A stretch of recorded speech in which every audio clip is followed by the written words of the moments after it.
함께 봉독하신 말씀 누가복음 9장 51절에서 56절 말씀 중심에서 구원을 위해서 오셨다라는 제목으로 함께 말씀을 통해 은혜 나누기를 원합니다. 지난주에는 예수님께서 제자들을 전도하러 보냈을 때 그들이 여러 가지 능력을 행사하면서 귀신을 쫓아내고 그렇게 했지만 또 다른 사람들도 그렇게 하는 것을 보면서 제자들을 따르지 않는다고 하지 말라라고 금하였다라고 하시면서 예수님께 전도 사역 보고할 때 도리 예수님께 책망받듯이 했던 그런 제자들의 모습, 맡겨진 자들은 분명히 책임을 감당해야 되고 복음의 사명을 감당해내야 되죠. 직임자, 직분을 맡았다라는 것이죠. 그러나 구원함을 받은 모든 성도들, 내가 어떤 파송받았거나 또 형식적으로 갖추어서 그렇게 전도자로 임명받지 않았다 할지라도 우리는 누구든지 나가서 예수 그리스도를 전도하는 것은 우리가 당연히 해야 될 또 성도로서의 본연의 사명이다라고 말할 수 있습니다.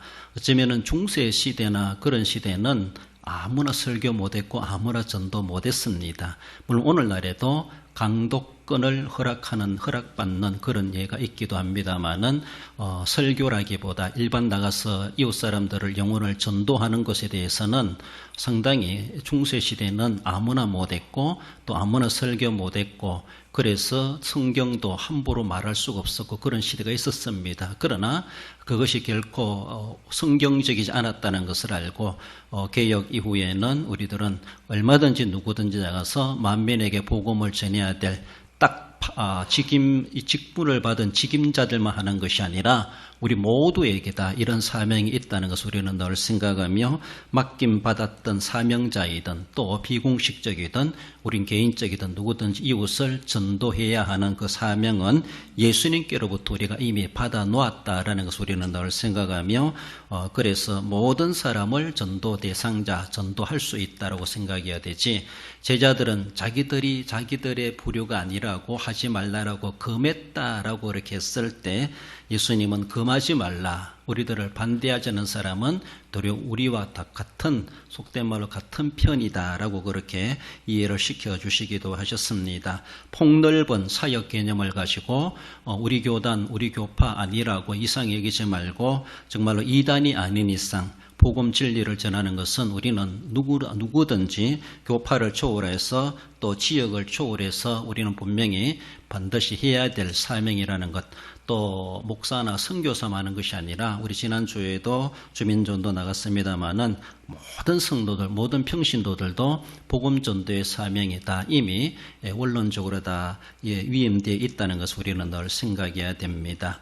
오늘은 이렇게 또 예수님의 사역 가운데 어쩌면은 고난의 때와 심판의 때가 있다라는 것으로 살펴보기를 원합니다. 그래서 고난의 때는 다르게 보면은 은혜의 시대다 이렇게 말할 수가 있고 구원의 때다 이렇게 말할 수가 있는데 그러나 또 분명하게 심판의 때도 있다는 것을 말씀해 주십니다. 구원을 위해서 오신 제하여 주시는 말씀 먼저는 고난의 때를 살펴봅니다. 51절에 예수께서 성천하실 기약에 차감해 예루살렘을 향하여 올라가시기로 굳게 결심하시고 예수님의 공생의 사역이 주로 갈릴리 지역이었다는 것을 우리가 잘 알고 있습니다. 갈릴리 지역에서 주로 예루살렘보다 멀리 떨어지는 변방이라 할 수가 있죠. 그래서 종교 지도자들이나 정치적인 그런 제약을 덜 받는 곳이기도 했고 그래서 조금 더 자유롭게 복음 사역하실 수 있는 곳이 갈릴리가 아니었겠는가. 그래서라도 예수님은 갈릴리 지역에서 주로 복음 사역하시기도 하고 이방 땅까지도 덜 찾아다니시기도 하셨습니다. 그러나 마지막 십자가의 사역은 분명히 예루살렘에서 하시려고 하는 이러한 모습들. 그래서 주님께서 성천할 기약이 차감해 이것은 이제 예수님의 사역이 이제 거의 끝나가고 있다라는 것을 시자적인 모습에서 말씀해주고 그래서 예루살렘에 가서 이 모든 사역을 마감하시려고 하시는 그런 주님의 어쩌면 전도 계획 또 공생의 사역의 계획이다라고 볼 수가 있죠. 그래서 이제 갈릴리에서 예루살렘으로 가시기 위해서 이렇게 시간이 흘러 이제 예수님의 사역도 막바지가 되어가고 있다라는 것.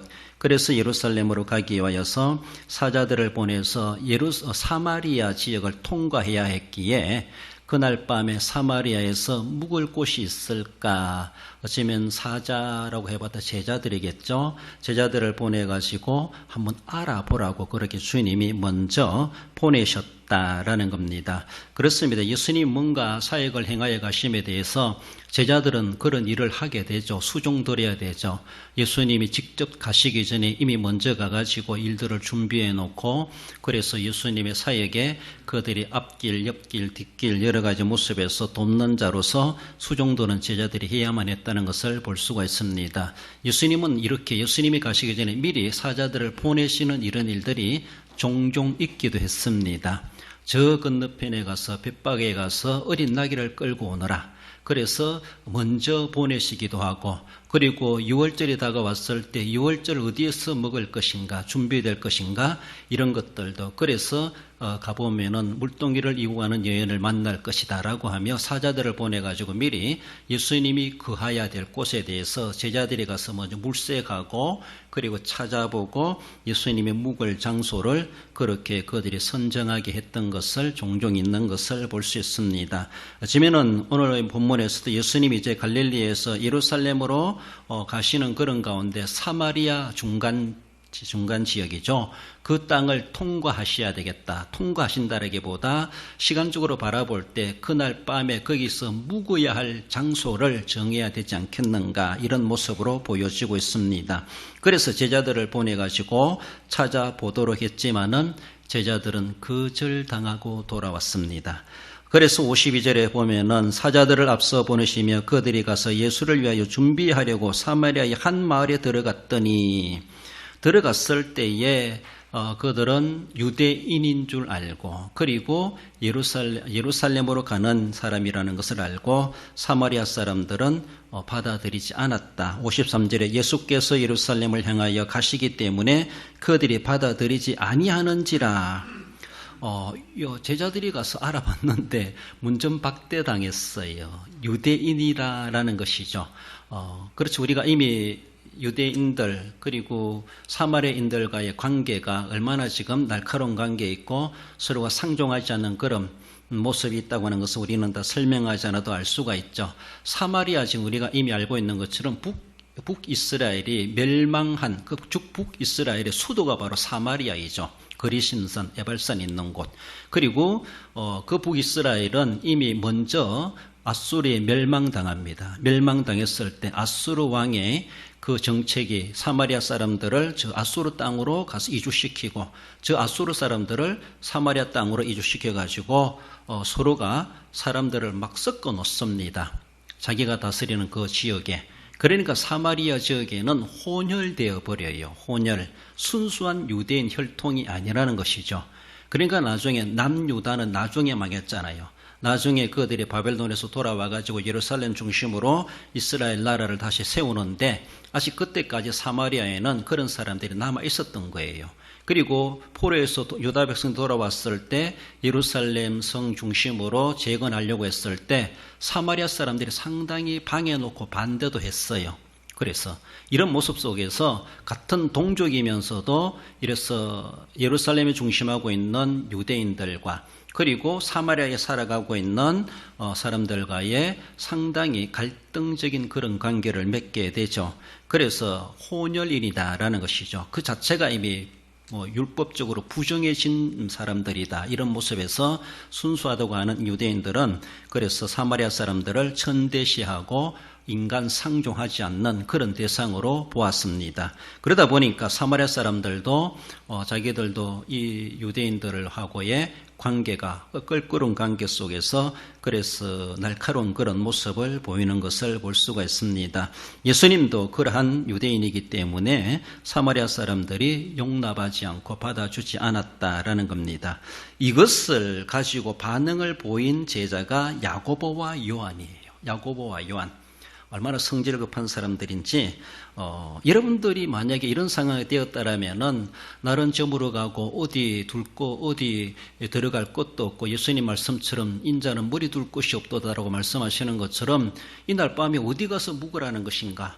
그저 광야에서 돌베개 베고 자야 되는가? 이런 처지에 놓여 있을 때 예수님이 문전박대당했다는 것을 생각할 때 그 참모라고 하는 제자들이 가만히 있을 수가 없는 것이죠. 어쩌면 그래서 야고보와 요한이 이렇게 말하죠. 54절에 제자 야고보와 요한이 이를 보고 이르되 주여 우리가 불을 명하여 하늘로부터 내려 저들을 멸하라 하기를 원하시나이까. 상당히 그들은 과격한 말을 퍼붓게 됩니다. 어쩌면은 우리나라 말로 하면 좀 사나운 그런 날카롭고 좀 욕설 섞인 그런 모습으로 그 사마리아 사람들을 향하여 분을 품는 이런 말들을 하게 되게 하였죠. 그렇습니다. 참 제자답다라고 하기도 했지만은 그러나 이 야고보와 요한은 정말로 그들이 복음을 거절해 가지고 우리가 문전박대 당한 것이 아니라 그 유대 사마리아 사람들은 정치적인 관계 속에서 서로가의 관계 속에서 그런 모습에서 거절했음에도 불구하고 어쩌면은 이 두 제자는 상당히 감정적인 발언을 하게 됩니다.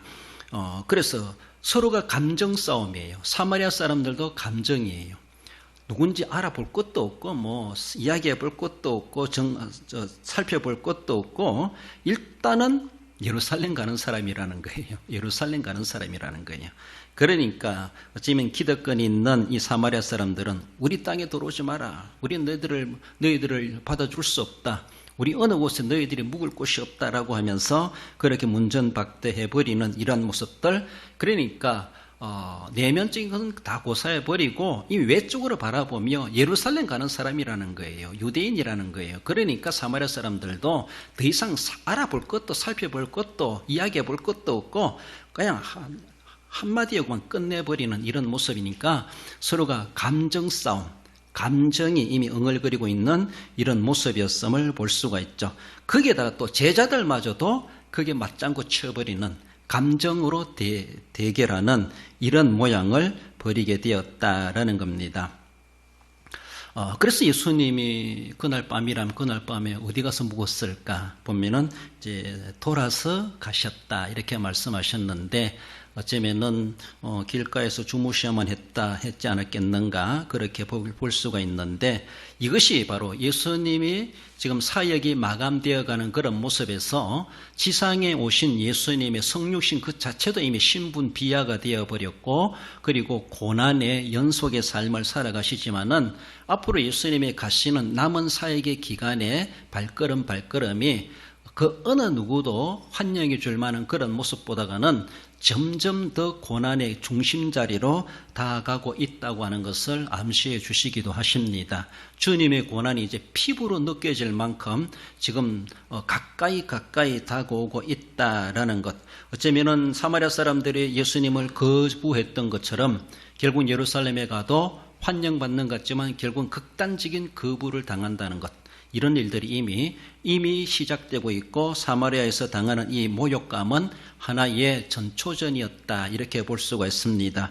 그 모욕감에 대해서 제자들은 참을 수가 없었습니다. 대표적인 이 야고보와 요한 형제이죠.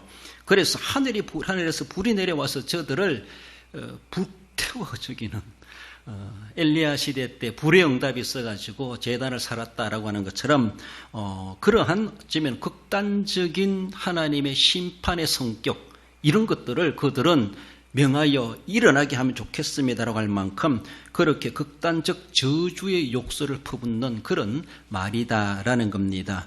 그렇습니다. 그래서 예수님은 뒤에도 보지만은 돌아서 가자라는 것이죠. 왜냐하면은 지금은 심판의 때가 아니라 지금은 고난의 때라는 겁니다. 하나님이 심판 안 하신다는 거 아니에요. 심판의 때가 있지만 그러나 지금은 심판의 때가 아니라 지금은 고난의 때이고 지금은 은혜의 시대이고 지금은 구원받아야 될 시대이지 그들에게 지금 심판해야 될 때는 나중에 할 일이고 지금은 고난이 있다고 해서 멸시천대 당한다고 해서 그들을 불로 살라버리도록 하자 이렇게 해서는 안 된다는 것이죠. 오늘 우리가 신앙생활 해가면서 어쩌면 예수쟁이 교회는 뭐 어떻고 온갖 여러 가지 사람들이 말한다 할지라도 그들의 감정에 우리가 휘말려 갈 필요가 없습니다. 그들이 그렇게 나온다고 해서 우리도 한번 해보자. 이는 이로 눈은 눈으로 그렇게 대결하려고 하는 것은 도리어 그들의 미혹에 우리가 빨려 들어가는 것이고 그렇게 한바탕 해봤자 손해보는 것은 우리라요. 그래요. 그래 싸워서 이겨본들 이긴 겁니까? 속 시원합니까? 하나님 앞에 뭔가 속 시원하겠다. 그래 참지 못했다는 것이 우리가 도리 회개해야 될 내용이 될 수가 있어요. 나중에 와서 또 2배, 3배로 사과해야 될 일이 될 수가 있어요. 도리어 우리는 주님의 이름으로 멸시천대 당하고 고난을 당하는 이것이 도리어 우리가 이기는 방법일 수가 있어요. 그러면 예수님은 그것을 지금 말씀하시는 거예요. 두 제자에게 책망하는 것은 지금은 우리가 그런 것 가지고 심판을 논할 때가 아니라는 것이죠. 지금은 그 고난을 받아들여야 될 때라는 것이죠. 누가 뭐란다 할지라도 거기에 대해서 감정으로 이는 눈은 눈으로 대해야 될 그런 시기가 아니라는 것이죠.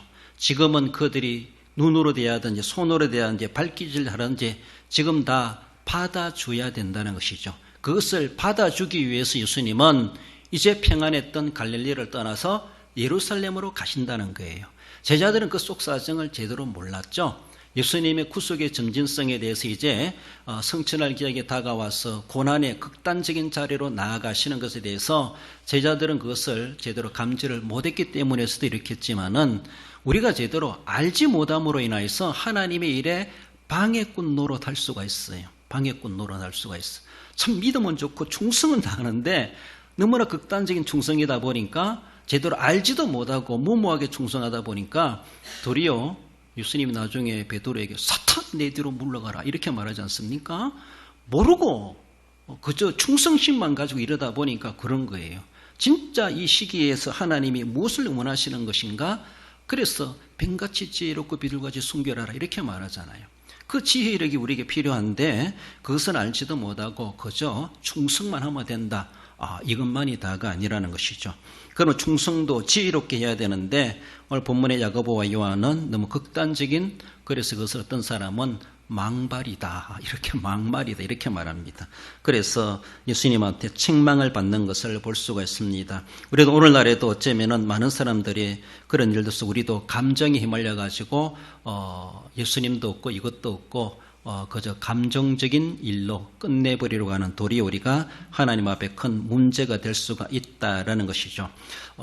요새 우리 지역은 참 얼마나 은혜로운지 몰라요.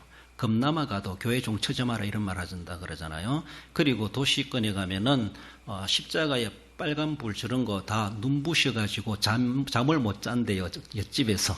그래가지고 불 꺼라고 막 하고 민원이 들어오고 그랬는데요. 그러나 법적으로 하면은 그거 불켜도 아무 상관없대요. 그러나 법적으로 해서 이기면 뭐합니까 교회에서? 덕이 안 돼요. 그 사람들이 나아가서 교회에 좋은 소리 하겠어요? 법적으로 하면은 그건 네온사인 켜놓는다고 아무 없대요. 그런데 우리가 법을 들여대가면서 너희들이 조용해라 이렇게 해놓고 계속 키워놓고 있어봐요. 그럼 그 사람들이 우리가 전도 되겠어요? 그 사람들이 돌아다니면서 교회를 뭐라고 말하겠어요? 그러다 보니까 당해주는 거예요. 져주는 거예요. 듣기 싫으니까 듣기 싫다 하니까 종 안 치는 거예요. 그건 얼마나 눈부시다고. 눈부시니까 불 끄라는 거예요. 그러니까 십자가 불도 못 켜고 있다. 막 이런 말들도 목사님들 모여서 이야기하다 보면은 어느 지역도 그렇고 뭐 서울만 그런 것이 아니다라고 하면서 온갖 여러 가지 사탄은 아무것도 아닌 거 가지고 교회에 대해서 계속 여러 가지로 핀잔을 늘어놓는 그런 모습. 그래서 우리가 이런 것에 대해서도 어떻게 지혜롭게 대처해 가는 것이 좋을까? 우리도 거기에 대한 분명한 법적인 권한이 있지만은 있음에도 불구하고 법을 들여대가면서 아무 상관없다라고 우리가 계속한다라고 하면은 또 그들이 어떻게 교회에 대한 이미지라든가 교회에 대해 어떻게 생각할 것인가 이런 것들도 있다라는 겁니다. 아무튼 본질이 무엇인가를 우리는 생각해야 되고 비본질적인 비진리적인 진리가 아닌 것을 가지고 우리가 극단적인 모습으로 대항할 이유는 없다라는 것을 우리는 늘 생각해가며 우리는 오늘 이 시대는 심판의 때가 아니라 고난을 감당해내야 될 때이다라고 생각하면은 어떤 멸시천대 고난, 감정적인 우리가 무시를 당한다 할지라도 문전박대 당한다 할지라도 더 나아가서는 핍박을 당한다 할지라도 그것마저도 우리는 주님의 고난이다, 고난의 때이다라고 생각하면은 충분히 우리가 받을 만하다라는 것이죠. 고난의 때로 인식하지 못하기 때문에 고난을 거부하는 거예요. 난 고난 안 받아. 그러니까 너가 감정으로 하면 나도 감정으로 대할 거야. 너가 눈으로 하면 나도 눈으로 대할 거야. 너가 이로 대하면 나도 이로 대할 거야. 눈은 눈으로, 이는 이로. 율법적이죠. 그러니까 그것이 제대로 본질을 떠나서 진리를 떠나서 엉뚱한 것에 대해서 결국은 우리의 목숨 거는 것처럼 하나님의 나라에 덕이 되지 않는 그런 모습이었음을 봅니다. 지금은 어쩌면은 고난의 때에 우리가 고난을 감수해야 될 그런 시대다라는 것을 생각합시다. 나아가서는 구원에 위해서 오심에 제해 주시는 말씀은 심판의 때가 있음을 말씀합니다. 55절에 예수께서 돌아보시고 꾸짖으시며 다른 마을로 가시니라. 결국 예수님은 그들이 가진 바 자기의 유익만을 구하는 정신, 즉 육신적이고 악한 정신을 가지고 있는 제자들을 예수님은 책망하셨습니다. 어쩌면은 야고보, 요한은 예수님에 대한 충성심의 발언이었다고 볼 수가 있어요. 그렇잖아요? 감히 예수님을 거부해? 이렇게 생각하니까 마음이, 제자들이 도리어 열불 나는 것이죠. 제자들이.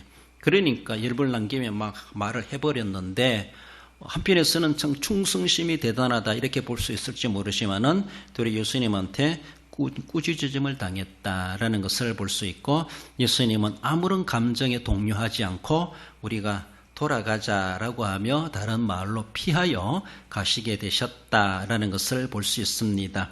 그렇습니다. 우리가 감정으로 대한다면 그 악순환의 꼬리는 계속해서 꼬리에 꼬리를 물고 끝이 없는 싸움이 되어버리고, 그렇게 싸움에 휘말리면 결국은 믿음의 사람들이 손해보게 되어져 있다는 것을 우리는 늘 기억하며, 사탄은 망해도 본전이에요. 그러니까 결국은 망할 놈이기 때문에 그 농간에 우리가 끌려 들어가 가지고 손해볼 필요가 없다라는 겁니다. 그러니까 우리는 마귀의 또 사탄의 그런 농간에 분별해내야 되고 거기에 휘말려가지 않도록 우리는 지혜롭게 잘 감당해내야 됩니다. 주님은 사람의 생명을 멸하러 오신 것이 아니라 도리어 멸망에 처하고 있는 인생의 생명들을 소생시키시려고 구원하시려고 이 땅에 오셨다고 하는 것을 말씀하십니다. 다르게 보면은 하나님과의 불화된 관계의 인생들을 그것을 화목해 주시기 위해서 고난을 마다하지 아니하고 십자가 희생을 마다하지 아니하시고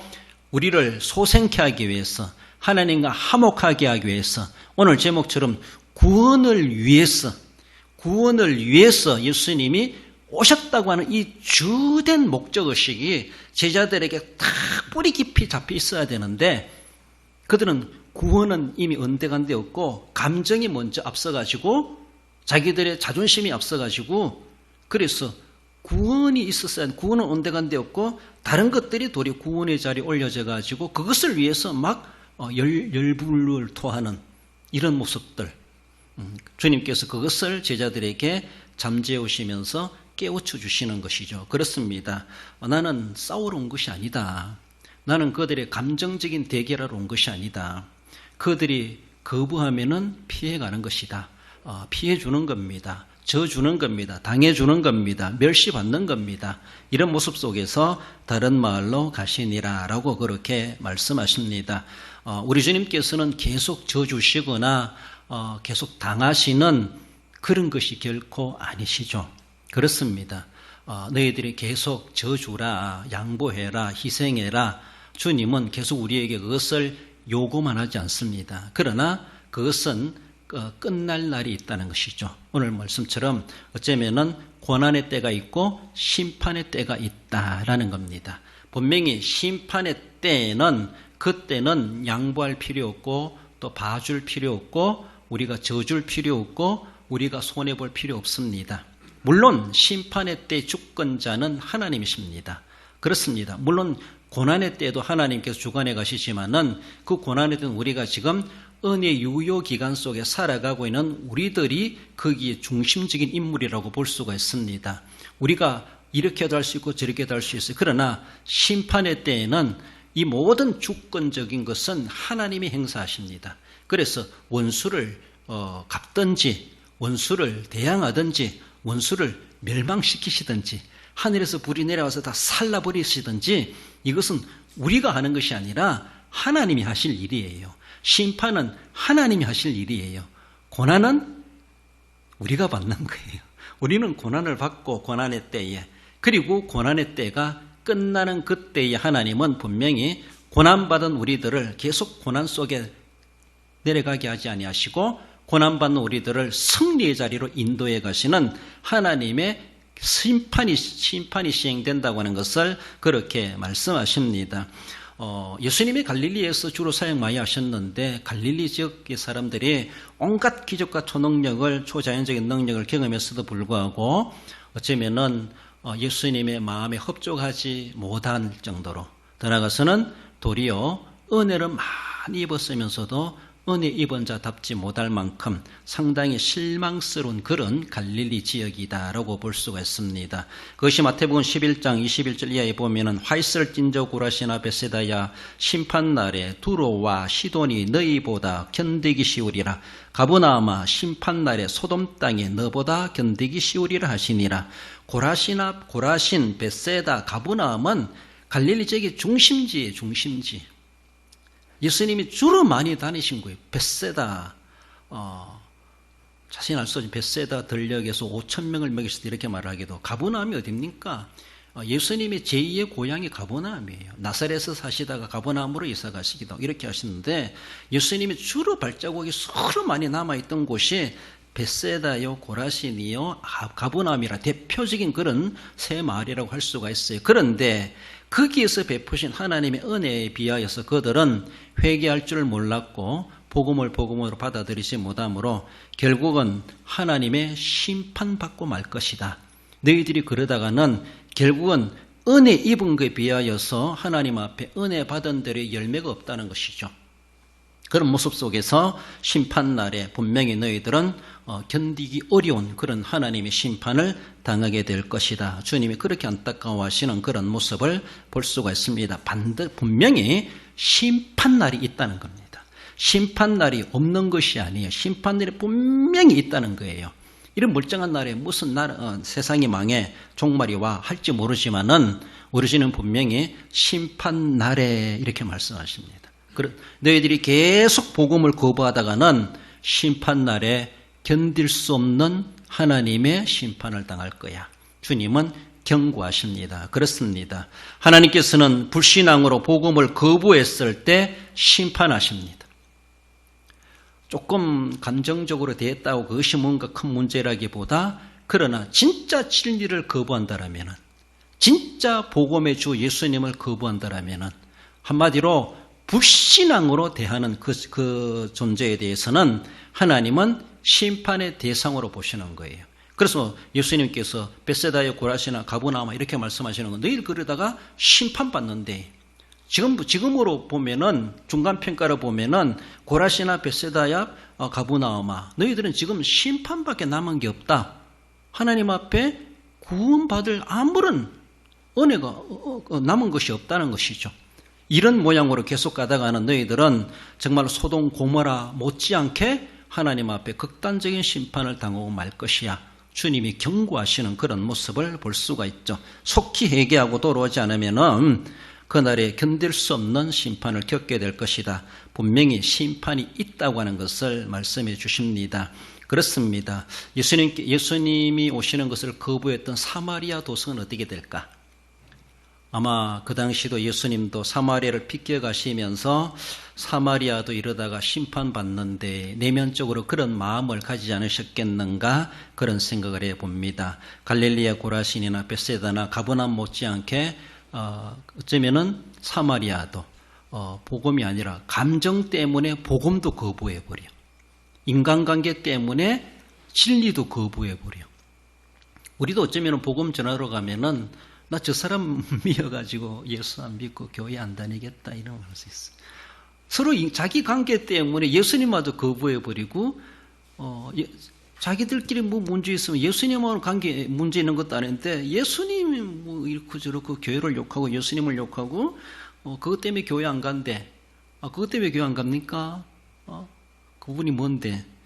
그분이 그렇다 할지라도 주님과의 내 관계는 지켜가야 되지. 그러니까 사마리아 사람들이 유대인이니까 들어오면 안 된다. 그분이 어떤 분인지도 알지도 못하고 엄청나게 잘못된 그런 모습이죠. 본질은 없어버리고 형식을 보면서 본질마저도 거부해버리는 것이 얼마나 위험천만한 일인가 몰라요. 그러므로 어쩌면 사마리아도 결국은 복음을 거부하다가는 정말로 고라신이나 벳세다나 가버나움 못지않게 소돔 고모라 못지않게 멸망당하고 말 것이라고 하는 것은 기정사실이라고 볼 수가 있습니다. 그러나 이 훗날에 바라보면은 이 사마리아는 복음화되어 가는 것을 볼 수가 있죠.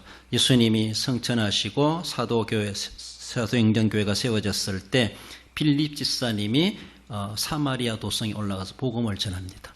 복음을 전했을 때 그 사람들이 성령을 받고 큰 기쁨이 있었더라라고 하며 사도행전에 그렇게 기록되고 있는 것을 볼 수가 있죠. 그래서 사도행전 8장 14절 한 읽어볼까요? 예루살렘에 있는 사도들이 사마리아도 하나님의 말씀을 받았다함을 듣고 베드로와 요한을 보내매 그들이 내려가서 그들을 위하여 성령 받기를 기도하니 이에 두 사도가 그들에게 안수하며 성령을 받는지라. 할렐루야. 그렇습니다. 예수님이 계셨을 때는 거부했던 이 사마리아 도성이 어쩌면 오늘 본문의 사도행전 8장 14절 앞에 가면은 빌립 집사님이 먼저 가서 복음을 전합니다. 그래서 사마리아에도 복음이 먹혀 들어갔다. 사마리아에도 복음이 증거되었다. 사마리아에도 믿는 사람들이 생겨났다더라 라고 소문이 나가지고 예루살렘 교회에서 사도들을 파송합니다. 가봐라. 실제로 이제 베드로와 요한을 보내가지고 실제적으로 이제 베드로와 요한이 예수님 계실 때는 거부당했는데 예수님 떠나가시고 나서 사도행전 교회 시대 때 베드로와 요한을 사마리아 사람들이 다 받아주고 어쩌면 그들이 가서 더 성령 운동을 벌려가면서 두 사도가 그들에게 안수하며 성령을 받는지라. 놀라운 부흥의 역사가 사마리아 도성에 일어나게 되었다라는 것을 볼 수 있습니다. 그렇습니다. 예수님께서는 이 땅에 오신 것은 구원을 위해서 오셨습니다. 그 구원이라고 하는, 우리는 구원받지만은 구원의 이면에 예수님의 극단적인 고난이 있어요. 그래서 그것까지 참으라 라고 말씀하시면서 참고 십자가 고난까지 참아가시면서 고난의 때는 고난으로 감당해 가셨던 우리 주님이십니다. 그리고 칼로 다가온다고 칼로 막아서는 안 된다는 것이죠. 칼로 다가오면 우리 어떻게 해야 되나요? 배제해야 되는가? 아무튼 그런 고난이 있을 수 있다는 것을 생각해 볼 때 우리가 늘 생각할 때 늘 구원이라고 하는 이 중심, 핵심을 잊어버리지 말고 구원을 위해서 고난도 감수해낼 수 있어야 되고, 그래서 하나님의 심판이 시행될 때 우리의 구원이 완벽하게 완성되게 된다라는 것을 그렇게 말씀하십니다. 예수님은 생명을 멸하러 오신 것이 아니라 전쟁하러 오신 것이 아니라 예수님은 그들이 거부한 독에서 그 자리에서 망하도록 하신 것이 아니라 도리어 그들을 기다리시고 회개하도록 독촉하시고 은혜 베푸시고 소생케 구원케 하시기 위해서 예수님은 십자가 지시기까지 마다하지 않고 감당해 가셨다는 것을 우리는 늘 생각하며, 그래서 구원을 위해서 오신 대타이틀을 늘 생각해가며 그것을 위해서 우리가 감당해야 될 고난이 있다면 고난도 받고, 분명히 심판의 때에는 성도들에게는 구원 완성의 때이다라는 것을 늘 생각하며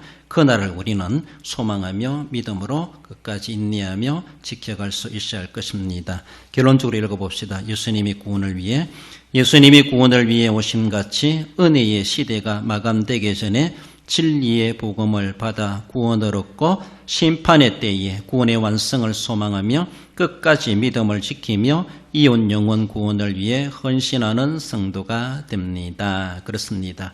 지금은 심판의 때가 아닙니다. 우리가 지금 오늘도 살아가고 있는 이때는 어쩌면 예수님 오시는 그날까지는 고난의 때이다. 다르게 보면은 좀 좋은 말로는 구원받을 만한 때이다. 은혜의 때이다. 지금 은혜 받아야 되고 구원받아야 되고 지금 믿어야 될 때이고, 또 다르게 보면은 믿고 은혜 받고 구원받는 삶을 살아가다 보니까 고난도 있을 수 있다는 것을 생각하며 고난을 거부하려고 하지 말고 주님 안에서 당해야 될 고난이라면은 믿음을 지키기 위해서, 구원을 지키기 위해서, 진리를 지키기 위해서, 사명을 감당하기 위해서 감당해야 될 고난이 있다라면은 기꺼이 우리는 그 고난도 겸하여 감당해 가고자 하는 그런 결단이 우리에게 분명히 있어야 할 것입니다. 분명히 심판의 때가 있고 그 심판의 때는 우리들은 구원의 완성의 때이다라는 것을 소망하며 끝까지 복음의 사명자로서 사명을 감당해내시고 날마다 구원의 핵심적인 진리의 목적의식을 가지고 귀한 사명 잘 감당해내시고 하나님의 사역에 동참해 가시기 합당한 그 많은 영혼들을 구원해내시는 데 헌신해 가시는 우리 성도 모두가 되시기를 주님의 이름으로 축원드립니다.